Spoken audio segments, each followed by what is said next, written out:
Então vamos para o primeiro exercício. Tá? Crie um objeto chamado ingresso que possui um valor em reais. O ingresso ele pode ser de dois tipos. Tá?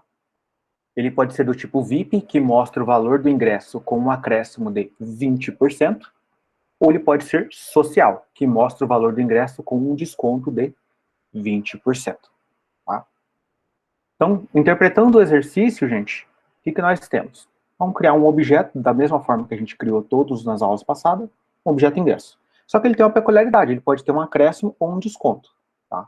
A gente pode interpretar isso de duas formas.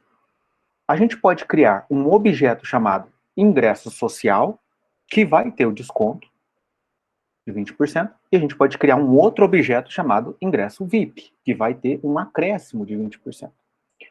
Ou a gente pode também fazer um objeto ingresso que tenha dois métodos. Um método que é o VIP, que dá o valor dos reais mais o acréscimo, e o social, que dá o desconto. Okay? Então é um objeto com dois métodos. Feito isso, você só imprime o valor do ingresso com desconto e depois imprime o ingresso com o valor do VIP. Lembrando sempre que a gente começa criando o nosso objeto. O objeto, então, ele vai chamar ingresso. Então, o nosso ingresso ele tem um valor. Tá? Vou colocar aqui, ele tem, então, um valor. O valor é a propriedade do meu ingresso. Certo? Eu posso atribuir um valor inicial aqui diretamente, ou não. No meu caso, eu vou deixar 0, porque eu vou atribuir posteriormente. Aí ele pede, se for VIP, um acréscimo de 20%. Uma forma de se fazer isso é criar uma função. Eu vou criar uma funçãozinha chamada VIP. O meu VIP é um tipo função, function. O que o meu function faz? Ele mostra o valor do ingresso com um acréscimo de 20%.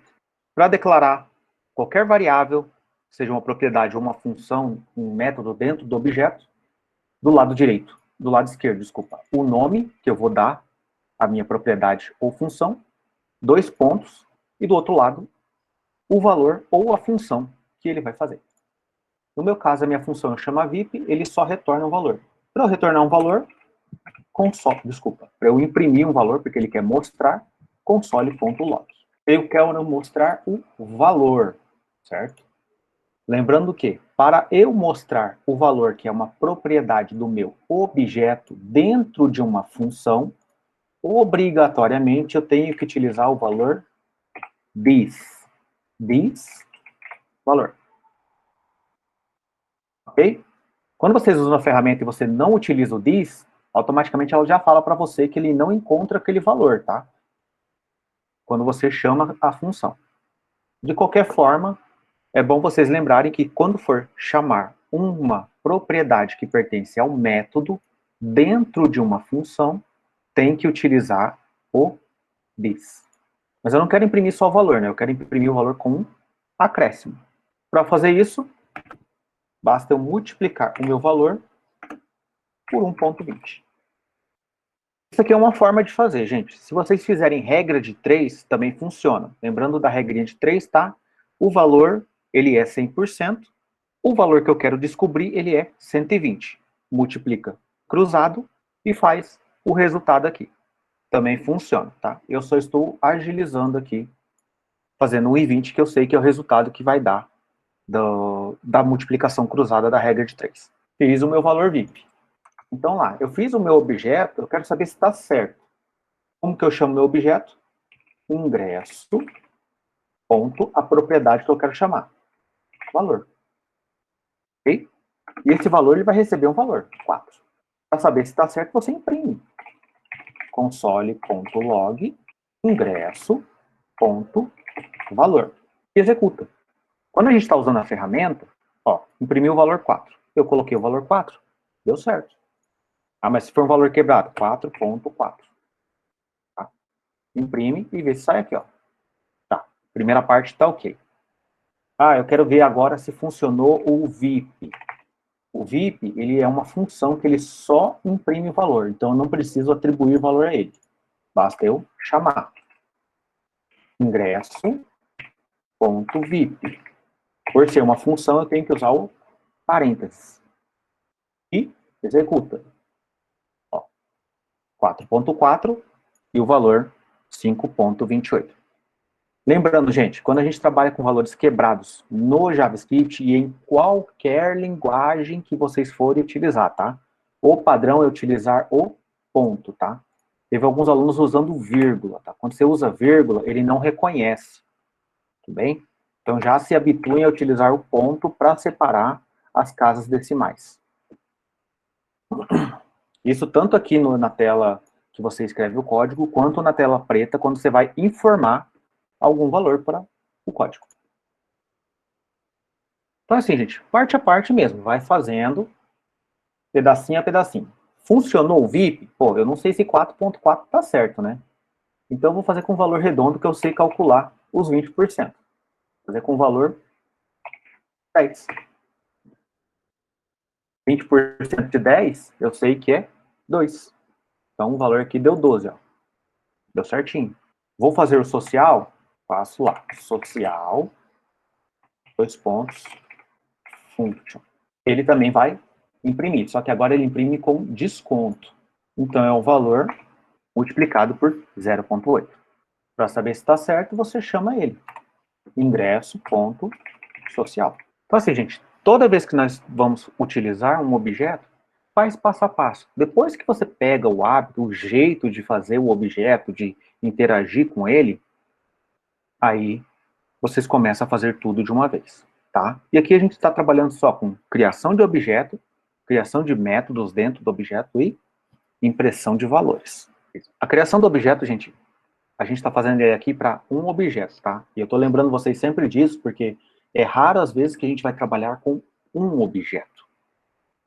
Geralmente a gente vai trabalhar com muitos objetos, ou o mesmo objeto várias vezes. Como, por exemplo, uma agenda. Vamos supor agora, vamos dar uma dificultada no exercício. A gente só criou o objeto e chamou. Mas o exercício geralmente vai vir mais completo para vocês. Como, por exemplo, vou criar o objeto ingresso, tá? Que possui valor em reais, tá? E ele tem esses dois tipos. Aí vocês vou fazer um plus, que é peça para o usuário informar qual o tipo de ingresso ele deseja adquirir e mostre o valor do ingresso correspondente. Eu já tenho o meu objeto pronto, certo? Já fiz todos os testes mostrando que ele está funcionando. Não preciso mais dessa parte. O que eu vou fazer agora? Vou fazer a segunda parte que o exercício está pedindo. Eu vou pedir para o usuário informar o tipo do ingresso que ele deseja comprar. Então, o que eu vou precisar? Se ele vai me informar um tipo de ingresso, ele pode ser o quê? VIP ou social. Então, eu vou criar uma variável aqui, tipo ingresso. Criei o tipo ingresso. Vou perguntar para o meu usuário. O tipo ingresso, informe o tipo de ingresso. Se ele informou o tipo de ingresso, agora eu tenho duas opções, que é o ingresso VIP ou o ingresso social.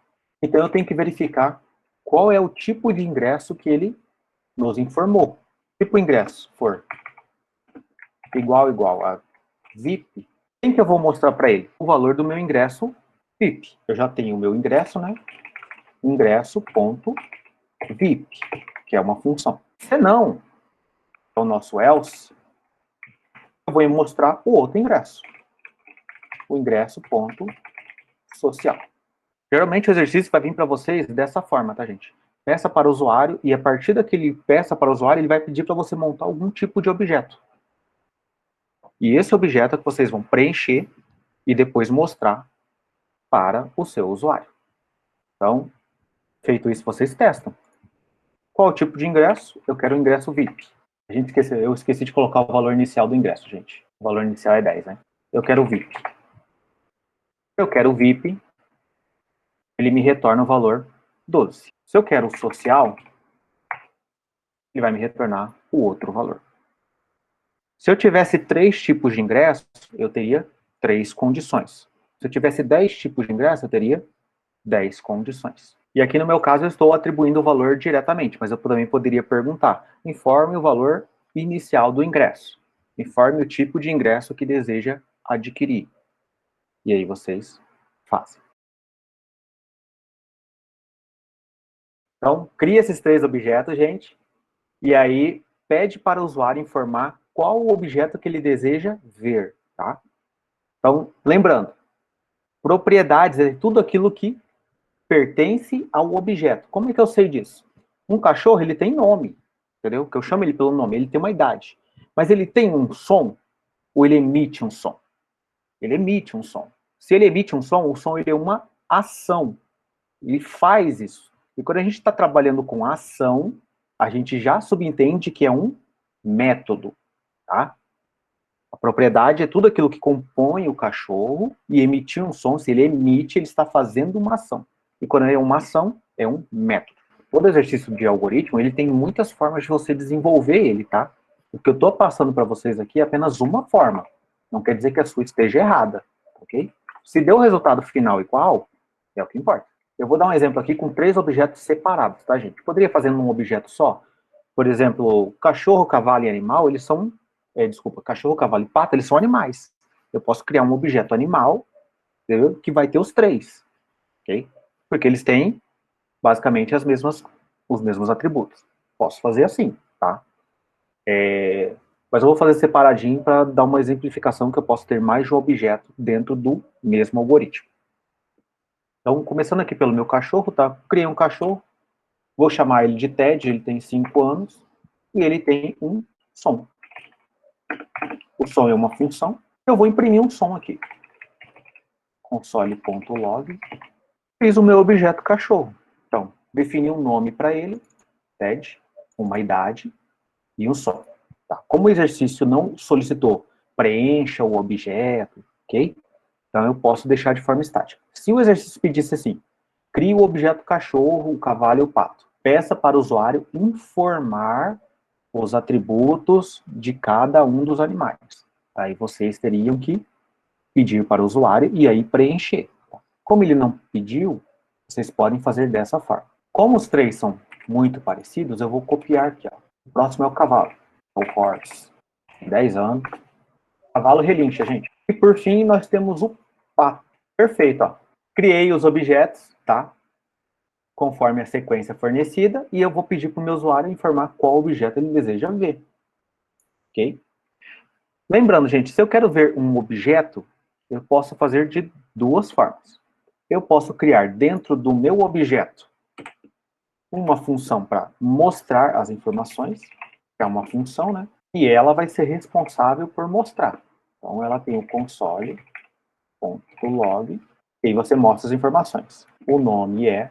Sempre lembrando, tá, gente, que quando eu estou usando atributo, tem que usar o this na frente, tá? Nunca esquecer disso. E faz o som... Faz não, né? Emite o seguinte som. 2 pontos. O som é a função som. This ponto. Essa é uma forma de fazer, tá? Criei um método dentro do meu objeto que mostra as informações. Poderia criar fora? Poderia, tá, gente?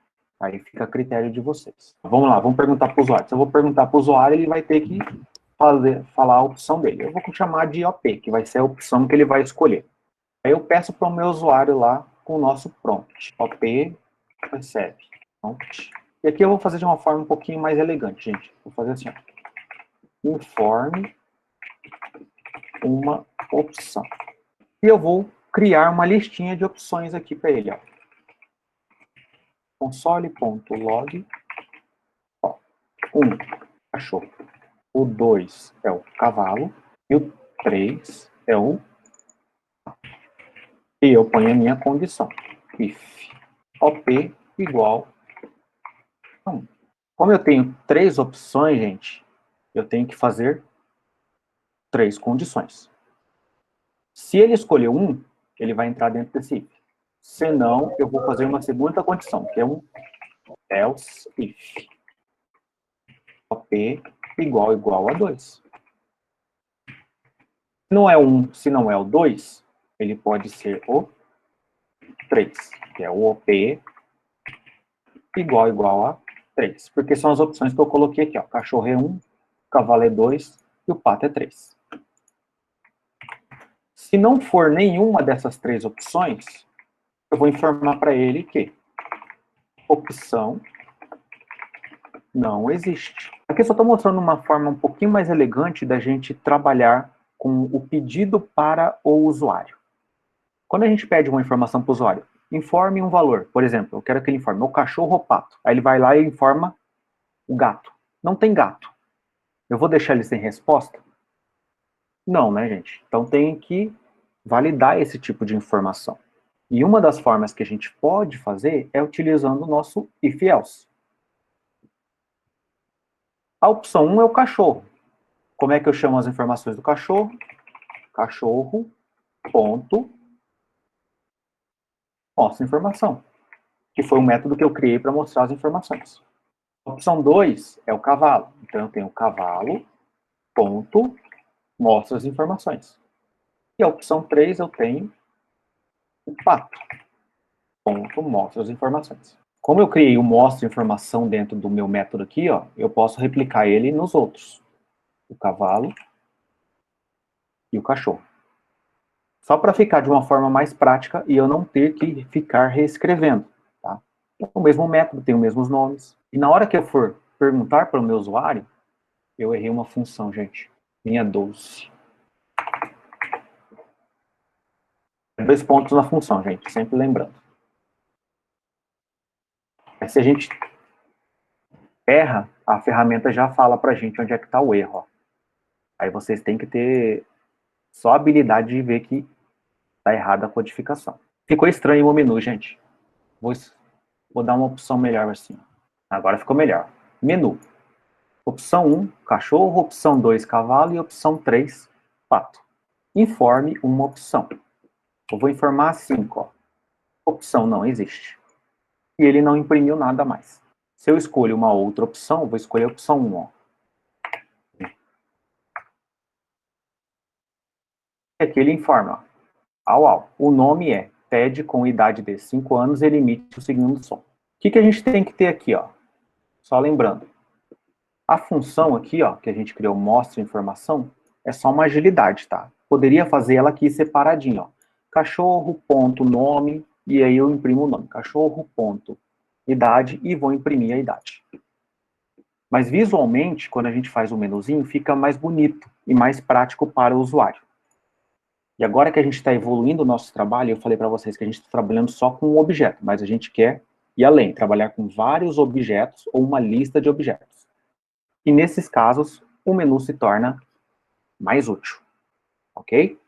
Ô, professor, só uma pergunta. Por que que aquela parte ali mostra informações tem que estar em todos? Em todos, por exemplo, no caso do cachorro até o pato. Por que tem que ter embaixo de cada um? Por quê? Qual que é a função específica dele? Por causa do contexto, tá? Quando eu faço aqui, ó, eu chamo o meu cachorro, eu estou falando o quê? Que eu quero o objeto cachorro e dentro dele eu tenho que ter um mostra informação. No meu caso Entendi. aqui, ó, dentro do meu cachorro, ele tem uma mostra informação. Se ele não tem, eu não consigo imprimir os dados dele, tá? E aí, o que eu teria que fazer? Em vez de ter um método que chama o cachorro, eu teria que fazer ele de uma forma diferente, fazendo aqui o console.log.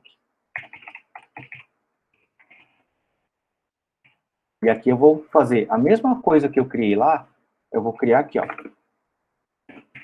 O nome e aí eu vou montando aqui dentro. Você só fez, tipo, uma maneira mais fácil para aplicar a todos, no caso.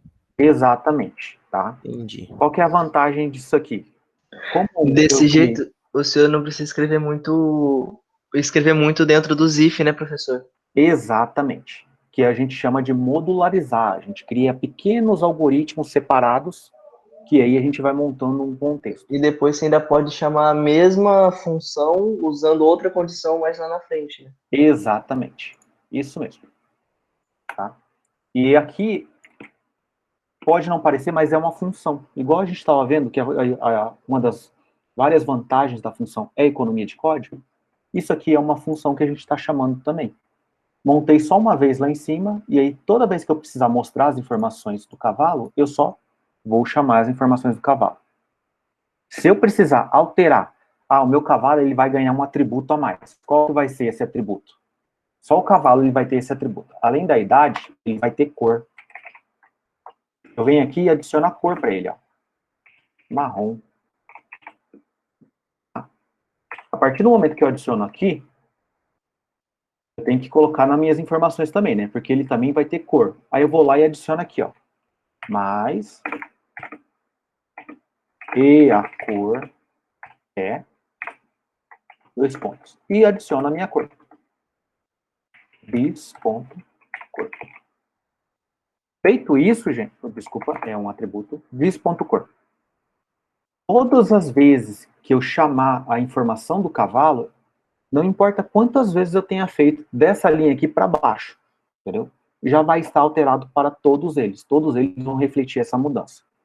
Se eu tivesse feito manualmente aqui na minha condição escrito, quais são os atributos do cavalo, quais são os atributos do cachorro, toda vez eu teria que editar essas informações para corresponder ao que eu mudei, tá?